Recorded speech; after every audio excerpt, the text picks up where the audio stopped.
Hey, what's up guys? So in this video we will see how to increase the video resolution on the Vivo Y200.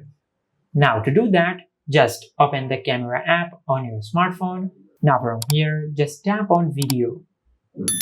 Now from here, just tap on the resolution icon at the top of your screen. Now from here, just tap on default resolution and frame rate. Now from here you can increase the video resolution of the rear camera from 720p 30 frames per second to 1080p 30 frames per second.